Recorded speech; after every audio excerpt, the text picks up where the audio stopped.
Hey, everybody. This week, we will focus on partners and coalitions as you finish up some of your reading. I want you to be able to identify partners and coalitions, know them when you see them, certainly those that are working on problems that are important to you, as well as coalitions and partners that could be involved in your issue. So this will be a quick primer. The important part is that you'll have many, many more opportunities to discuss this. And that would be in EVAL 551, which is a course that I teach, community-based participatory and action research.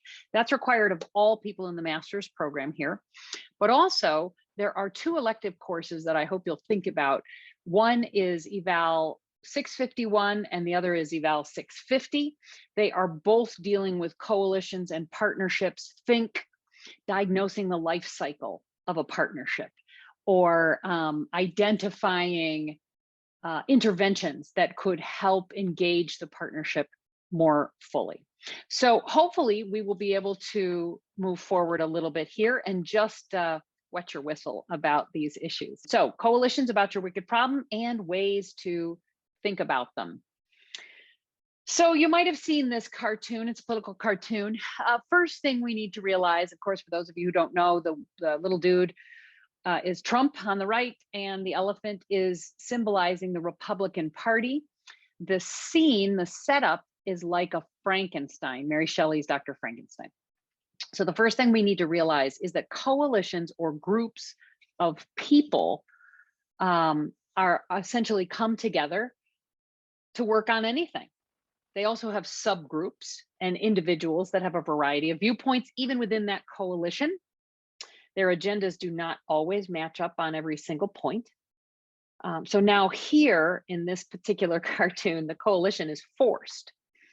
In healthier approaches, of course, the coalition and the partnership we establish as common ground and agree to things only in consensus ways. But in this case, the coalition, you're seeing that the coalition that will comprise the Republican Party must align with the views of Trump. And for those of you who are new to US politics, this cartoon depicts former President Donald Trump and his effort to declare unity among the Republican Party, symbolized by the elephant, as I said. The faint reference to Dr. Frankenstein suggests that the thinking of Trump resurrects the Republican Party in some way, but others would debate that's actually not what happens, even though that's what the cartoonist is trying to convey, that instead it would be argued that Trump in fact morphed or changed several party positions, allowing a sub-coalition called the Tea Party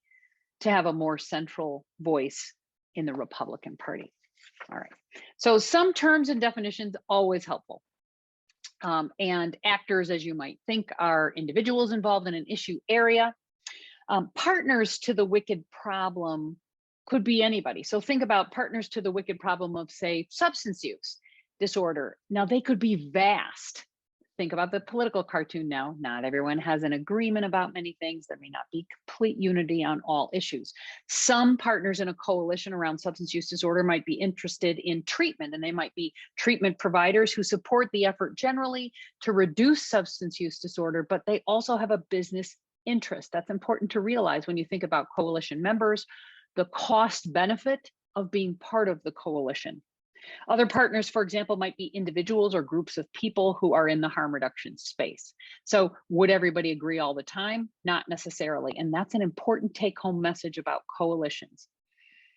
A coalition is like our Drug Policy Research and Advocacy Board, or DPRAC. This is a transdisciplinary coalition comprised of methadone and buprenorphine providers. These are providers of opioid use disorder treatment. It also includes individuals with drug use experience, whether it's current or past, and includes harm reduction organizations such as syringe service programs and naloxone providers or university researchers. So important to know that there's an example of a coalition where people can't possibly agree on everything, but they're meeting to agree on some important things that are negotiated in consensus.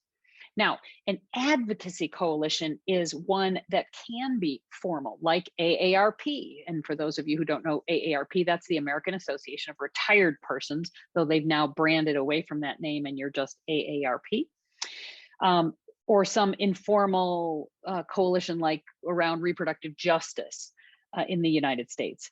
A policy subsystem is where they work. So it's defined by a substantive issue and geographic scope, and it's comprised of a set of stakeholders or actors or partners, including officials from all levels of government, and members of other interest groups even that are working on an issue but might not agree about everything. So you can start to see this relationship between groups and among them.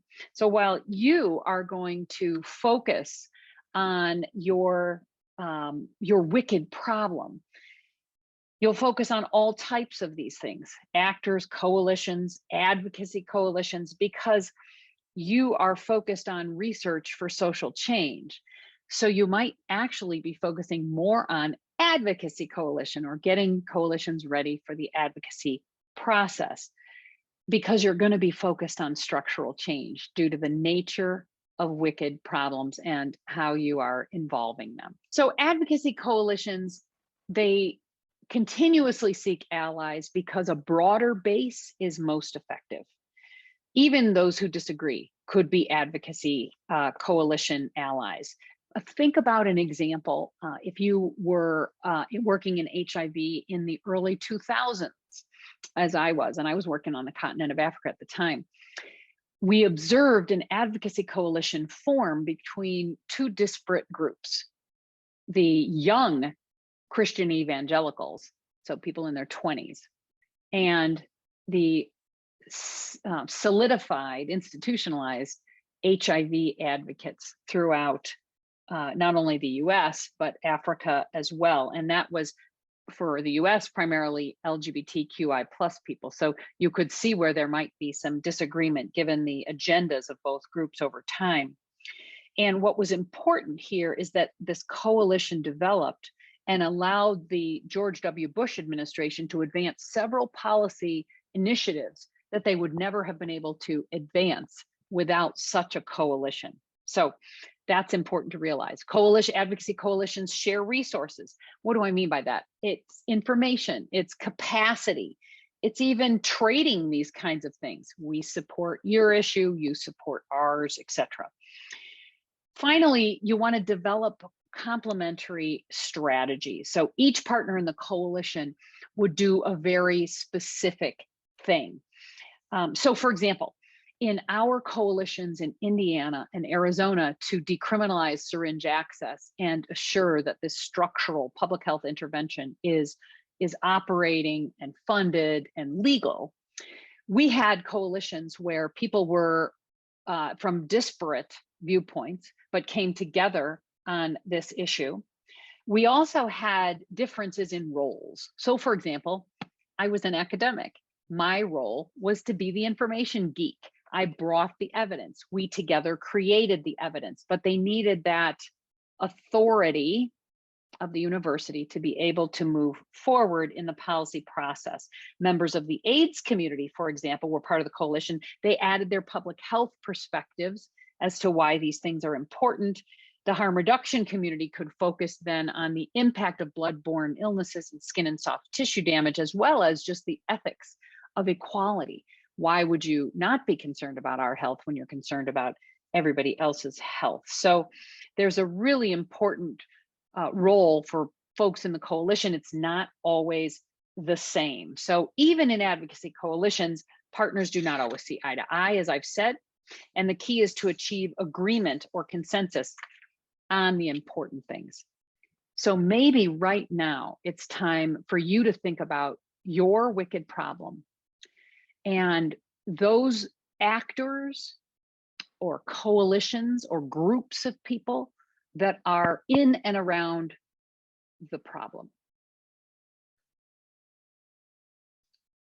So there are some things you just need to be aware of when you think about coalitions working on your wicked problem. There are 4 or 5 coalition challenges. There are probably others, but these are the big buckets that I want you to be thinking about. So what do we mean by free rider problem? We mean that people are on the list, maybe, of coalition members. Maybe they're on the email listserv, but they don't show up.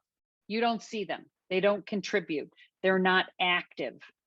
And what we need to ask ourselves, if we're involved in the coordination of the coalition, or if you really want the coalition to work, you would want to ask yourself, why aren't they involved? What would make them feel more involved? And you need to go there with them and ask them. They are engaged in some cost benefit ratio. Maybe the direction of the coalition has become too threatening for their business or political interest. Maybe they just don't have time. It's not that important. We just don't know. Coordination issues, really this has to do with leadership and the organization of coalition communication and resources. People walk away when it's not meaningful, or it's too burdensome, too many meetings, or they're not getting enough out of the coalition, or things aren't clear. Groupthink, I think we all know what that is, but it's here when everyone either thinks the same about something or they believe they do. We all feel this way about that.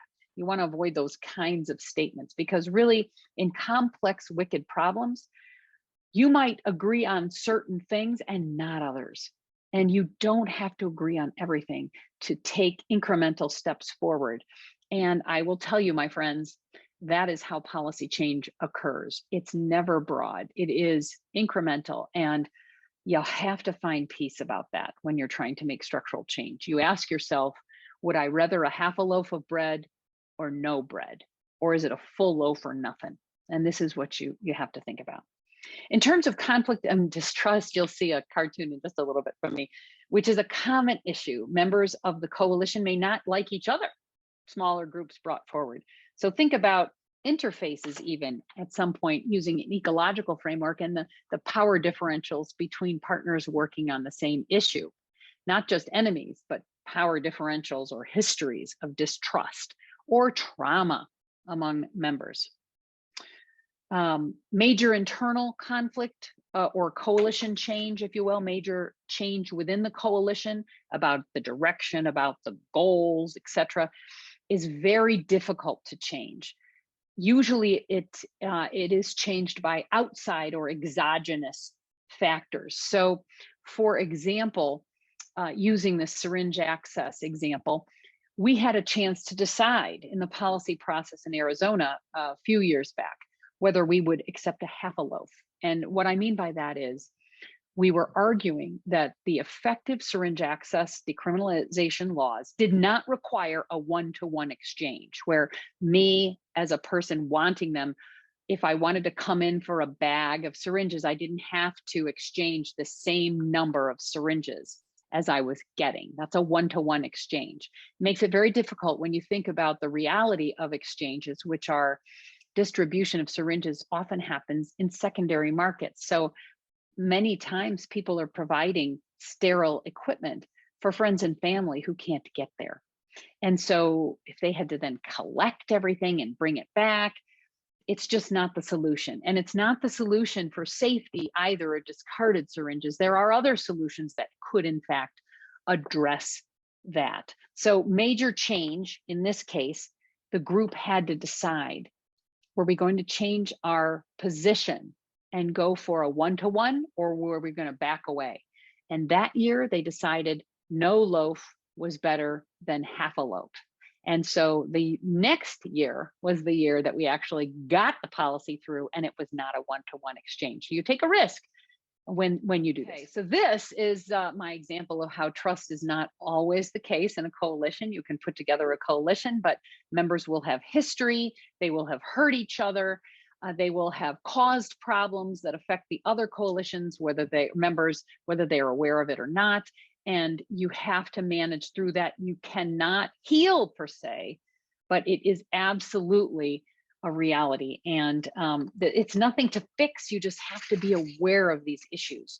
As I had mentioned earlier, change is difficult in coalitions inside, but it's also because of the theories that underlies coalitions. So Sabatier and Weibel are part of this thinking here. around advocacy coalition framework, which is Sabatier's contribution to the policy process theories. Really excellent, excellent stuff. And essentially, they argue that coalitions are held together, the stones or the building blocks, too, by beliefs at the micro, meso, and macro level. So at micro level, think about people develop beliefs about their own individual agencies. I can make change myself, or I can't change a thing. So if you ask my son, why should we protest or advocate for anything? He would say, you shouldn't, because it doesn't matter. He's at the structural level, believes that an individual cannot create change. We try to talk about ripples in the water and how important that might be, or adding, stones to a weight, and eventually one more will change the dynamic. But for him at that micro level, he's not sure that any change will result in individual engagement. And so that's an important thing to realize, and how the glue of a coalition depends upon people's beliefs about that. At meso level, beliefs take this further and bring people together who think that coalitions are a good way to do this kind of work. So not just that I can make change as a person, but I make change better with others. It's better with others. Now, the advocacy coalition could be around a policy subsystem. These are terms that are new to you probably. What do I mean by a policy subsystem? A policy subsystem is a focus area, like think about your wicked problem, opioid use disorder, gun control, climate change. They could have even smaller aspects or subsystems within those, like air pollution is part of climate change. Maybe, maybe not. Policy subsystems could also be topic defined, geographically defined. Think of Eastern North Carolina's environmental justice efforts. That at the macro level, there's this belief that policy change occurs by specialists. Think lobbyists. Sometimes it could be policymakers themselves or their staff who exist around policy subsystems. Now remember, that can be geography, or it could be geographically defined, or it could be topically defined, etc. And they're affected by larger political realities. This is important at the macro level. Here's an example of what I mean. The Biden administration has a harm reduction philosophy and agenda. And as they moved forward with that agenda, what ended up happening was that they were getting ready to initiate policy, a harm reduction policy, not a law, but a policy, which would essentially remove restraints from various services, provide opportunities for other services and efforts to happen at the local level, funding. What ended up happening was that they were stopped in their tracks because of an effort to discredit this and suggest that they were handing out crack pipes. Now, were they handing out anything? They were allowing the distribution of, with federal funding, purchase and distribution of syringes and purchase and distribution of other safe drug use supplies, including pipes, which if you're watching fentanyl, you'll know people are smoking it. And so having sterile equipment is just as important when you're not injecting and you're ingesting in another way. So this change really stopped them in their tracks in their policy subsystem, and they had to negotiate around it. So let's go back, just last two comments here. The first is, when you think about coalitions, you want to think about the opportunity structures associated with the coalitions. So you want to think about what formal legal authority do you have to make policy decisions or affect policy decisions. So this is created either through membership. Do you have legislators or judges or administrative cabinet members or their staff in your process? For example, in Arizona, we are trying to eliminate hepatitis C, and you know who's with us is Medicaid, very important. Department of Insurance, very important. Corrections, very important. And the health department, in addition to other coalition members. The other thing is, another opportunity is public opinion about the issue. And that can be shaped with policy positions, opinion editorials, measures. You can measure public opinion using polls. So think about the role of the Pew Charitable Trust and Gallup polls. Even recently, this week alone, had published polls about abortion access. Most in the United States, for example, believe it should be safe and legal with some restrictions. And also because of what happened in Buffalo and in Texas just this week, gun control. And 90% of the population surveyed, and it was a representative sample of the US population, believed in background checks and some additional controls. A third opportunity is information or evidence about problem severity, causes, benefits of solving it. And that's where you come in as evaluation researchers for social change. You will be helping co-create this evidence and putting it in a form where we can translate it and disseminate it. And by the way, there's another course about this in our master's program, which I hope you'll take advantage of. Fourth is mobilization of membership, and that can be done through engagement of members, through communications, mobilizing them for certain events, like we're going to all go to the legislature and give testimony. We will all go to this rally. 4 of you are going to develop an opinion editorial and co-author it together. Those kinds of things to mobilize the membership so they can share their resources and expertise. It's not just a receptive scenario where they are a vessel to be filled with somebody else's knowledge. Financial resources are also an opportunity structure for coalitions, and this means research that costs money, marketing, lobbying, all those things require resources. They can come to you in trade, they can come to you actually. Skillful leadership is another important thing, as we've talked about, and that is creating an attractive vision for the coalition using resources strategically and effectively. Okay, now the final thing I will tell you is, okay, now that you know all this stuff, how do you identify the partners and the coalitions for your wicked problem? And this is your assignment. So how do you do this? Well, look at your issue. You've already thought about it a lot. Who does it impact? What people? What groups of people? What areas? Think ecologically. Look at the press or the media around the issue. Who is speaking about this issue and on behalf of whom? Consider also the power differential among people identified in and around the issue and talked about relative to the issue. The interfaces framework may be helpful in this way. And finally, are there other groups working on the issue but don't see their place in the process? This is an opportunity to think about transdisciplinary opportunities and frameworks for you to get your work done. So I hope you've had a chance to appreciate that coalitions, actors, organizations, advocacy coalitions are all around your wicked problem. Some are involved, some are not, some are effective, some are not.